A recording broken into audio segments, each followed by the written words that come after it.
seeing some overcast skies here in Washington right now, but we may see some breaks as we head throughout the day. But a cold front's on its way, and so it'll cool our temperatures off once again across the area. This morning on DC News Now, a late night shooting injures 5 people in the district. Who and what police are on the lookout for this morning. The growing concerns from doctors as flu cases in Maryland continue to rise. And finding brotherhood online, how one man created an app to help start male friendships. You're watching the station covering all of the DMV. This is DC News Now. Good morning. Thank you for waking up with us here on DC News Now. I'm Tosin Fakile. It is 8 o'clock on this Saturday, December 27th. I hope you all had a good Christmas. Guess what? It's the last weekend in the year 2025. That's right. You heard it right. So let's get you started on how it's going to feel as you go about soaking in this very last weekend of this year. The sun rising. You see those hues in the sky. The question is, will the sun stick around all day or will we see it all day? Meteorologist Eric Bowen on the desk with me. Yeah, we're seeing clouds this morning. Lots and lots of clouds. Hopefully it won't be as dreary as it was yesterday. We had, of course, a little bit of freezing rain, especially for areas along the Mason-Dixon line.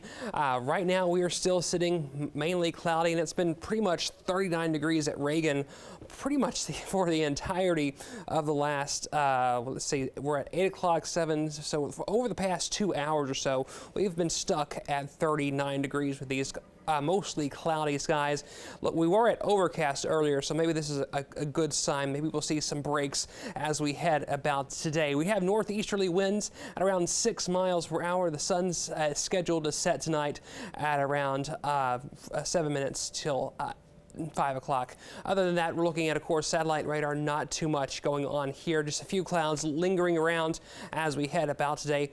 Hopefully, we may see a few breaks in those clouds at some point as we head about today. Maybe seeing some glimmer of sunshine, but we're looking at highs today only getting up into the low to mid 40s. All right, Derek, we'll take it. Thank you. 8:02, update to a shooting that happened last night in the district. DC police are looking for a car after 5 men were shot at the intersection of 5th and N streets. Investigators say 3 of the men were found conscious and breathing. They were taken to the hospital. Officers say the other 2 took themselves to the hospital. DC police are looking for several suspects. They say fled the scene in a black Honda Accord with DC tags. They say the car was last seen in the 1200 block of 5th Street Northwest. If you have any information, contact police. A significant development in a federal case against the Maryland father wrongly deported to El Salvador. A federal judge in Tennessee canceled the human smuggling trial for Kilmar Abrego Garcia. Instead, the judge scheduled a hearing to determine if the Department of Justice is vindictively targeting him. Abrego Garcia has been a focal point in the Trump administration's immigration crackdown. When he was wrongly deported to a prison in March, the administration delayed Supreme Court orders to bring the Beltsville father back to the U.S., accusing him of being a gang member. They finally brought him back in June, but on allegations of human smuggling stemming from a traffic stop in 2022. A Homeland Security agent testified he didn't start the investigation until Abrego Garcia was deported this year. The judge will now hold a hearing on January 28th to see if the DOJ's case should be dismissed. A stressful drive for families on 95 South in Maryland. This was the scene yesterday. A tractor trailer on fire near Powder Mill Road in Beltsville. This was last night. Flames could be seen from a distance. Cars passing on the far left. AAA says a majority of the record 122 million people traveling this holiday are driving. If you are still heading out, experts say the best time to leave is before 11 this morning. An update to the Christmas tree fire in Maryland. We first told you about Thursday, the entire family taken to the hospital with one person in critical condition. Those flames were so intense at the Bethesda home, it gutted the first floor. Firefighters say the Christmas tree had not been watered in days and an old strand of lights malfunctioned, starting the fire. The flames moved so quickly, family members say They saw the fire before the smoke detector went off. First responders took 4 people to the hospital. Firefighters returned to the neighborhood, reminding the community about safety measures this holiday. Felt like from the smell of it all, it was a pretty serious fire. And then the fire engines were here, neighbors were out helping them out. A neighbor who was visiting was treated at the scene. Firefighters did rescue and resuscitate the family's Great Dane. That dog was taken to the vet. We have more details on the Delaware State Trooper shot and killed at a DMV office Tuesday. Corporal Matthew Ty Snook was 34 years old and graduated from the University of Maryland. Snook was working an overtime assignment at Newcastle DMV reception desk when investigators say Ramon Rose entered as a customer, approached the trooper from behind and shot him. Local police say Snook pushed a DMV employee to safety after being shot. He was a state trooper for a decade. He leaves behind a wife and a 1-year-old daughter. At UMD, Snook was a member of the wrestling team. We head to the district. DC has an additional $51 million it can spend next year on priorities for the city. The district's chief financial officer told council of the additional contingency funding.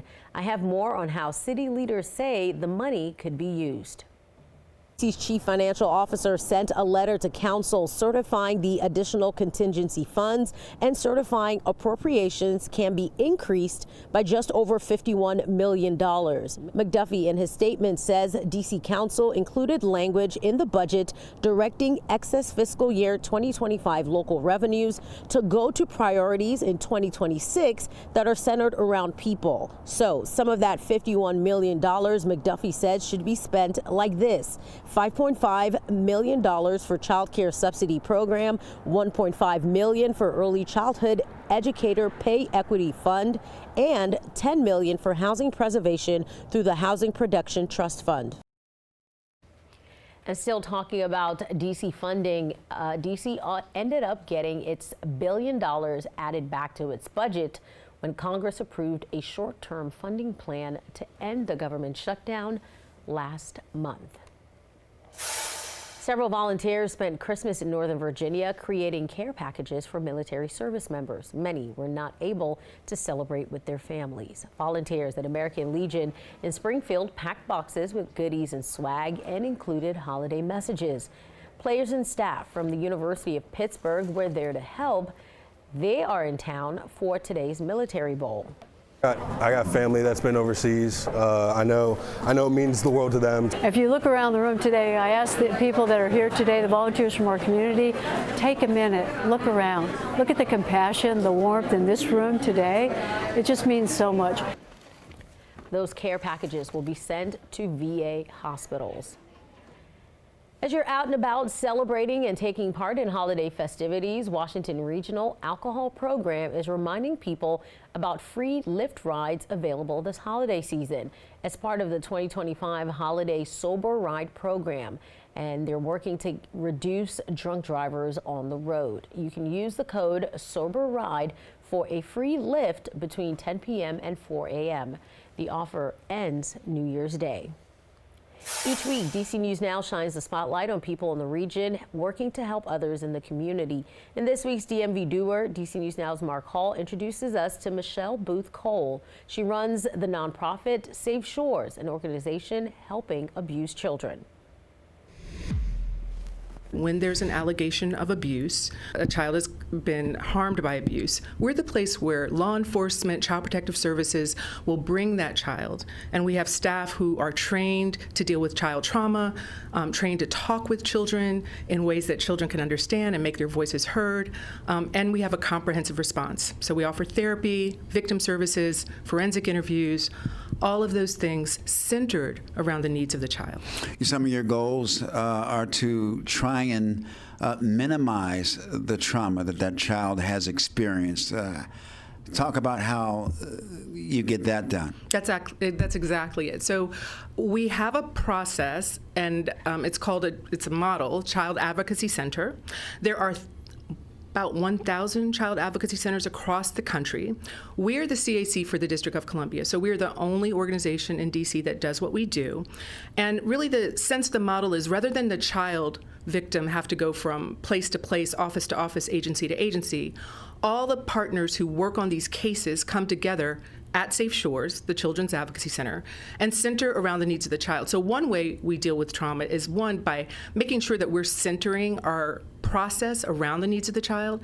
And then, as I said, we have staff who are trained especially to work with children who've experienced trauma. It's a very calm, peaceful, well-lit place. That's another way we deal with trauma, is making sure that the process feels very calm, because we want that child to know that these adults at Safe Shores have their back. We are there for them. One of the ways that we prevent it is by teaching adults how to recognize, respond to, and prevent child sexual abuse. We offer training free for the community, and we go into schools and youth-serving organizations and all kinds of places where adults are responsible day to day for caring for children, and we train those adults in how to respond when they think a child has been abused.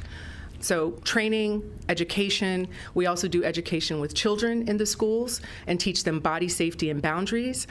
So the way we do prevention is we make adults realize that preventing child abuse is an adult's job. What keeps you going? I work as part of a team, and I'm really there to make sure that all my colleagues have the resources they need to do their amazing work. So this work doesn't happen alone at all. I guess what keeps me going is the mission's a no-brainer. If children are safer, the world is better, right? I mean, from a mental health standpoint, from a physical health standpoint, I just believe in the vulnerability of children, the inherent worth of children as human beings, and we need to protect them, because it's cliche to say they're our future. They're actually our right now and our future.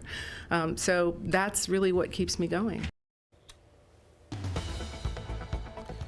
Temperatures almost 40 degrees here in Washington. We have cloudy skies for the moment. We may stick with those clouds for a good some of the day, but temperatures around the region, seeing some warmer ones back towards Louisville, Charleston, over in towards Roanoke, where temperatures this morning are into the 50s. However, from Buffalo over to New York, temperatures are into the 20s. They saw a little bit of snowfall late last night and early this morning, and they have a little bit of snow on the ground. However, for us, we are clearing out of the region. Maybe we'll see a few clouds start to clear out too, but it looks like we may see those clouds for a good part of the day.